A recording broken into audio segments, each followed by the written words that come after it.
ពេលបងដឹងថាឃ្លីចង់អៀតអរាជីវ៉ាដឹងទេមាសមេទុកបងរត់ទ្វេផ្ទួន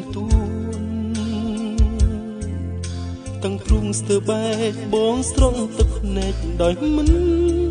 ដឹងខ្លួនស្នេហ៍ពីអតីតបងនឹងនំនួនអូនអើយខ្លាចជាយ៉ាងណាអូនកើតមកជាមនុស្សមានឈ្មោះមិនគប់អាភ័ព្វណាស់ថ្លៃចរណៃបងស្ទើខ្សឹងខ្សៃសងខាគួរឲ្យស្រនងគ្រាធ្លាប់រួមរស់ស្ម័គ្រស្មោះនឹងគ្នាអូនក៏មិនចង់ពលពីងថាលាទ្រឹមអូនក្រំគ្រានឹងបងតើមកពីអ្នកណាមិនមេត្តាបងមិនស្នេហ៍ស្នូមិនមែនរកអូនហើយមិនមែនបងវណ្ណស្នេហ៍ខំក្រងបាំងស្នេហ៍យើងតើ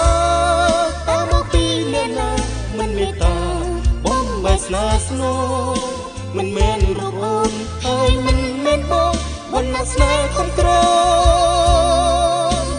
បាំងស្នេហ៍យើង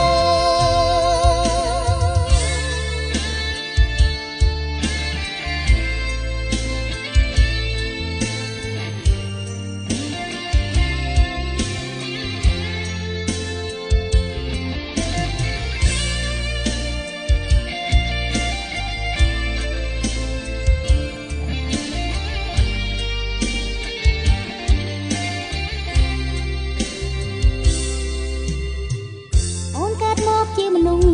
មានឈ្មោះមិនគប់អាភ័ព្វណាស់ថ្លៃចរណៃ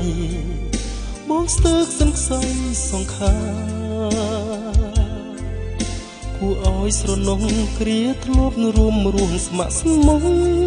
នឹងគ្នាអូនក៏មិនចង់ពលពីងថាលាទ្រង់អូនក្រំគ្រានឹងតើមកពីអ្នកណាមិនមេត្តាបងបែកស្នេហ៍ស្នូមិនមែនរូបអូនហើយមិនមែនបងវណ្ណស្នេហ៍ខំក្រងបាំងស្នេហ៍យើងតើមកពីអ្នកណាមិនមេត្តាបងបែកស្នេហ៍ស្នូមិនមែនរូបអូនហើយមិនមែនបងវណ្ណស្នេហ៍ខំក្រងបាំងស្នេហ៍យើងតើមកពីអ្នកណាមិនមេត្តាបងបែកស្នេហ៍ស្នូ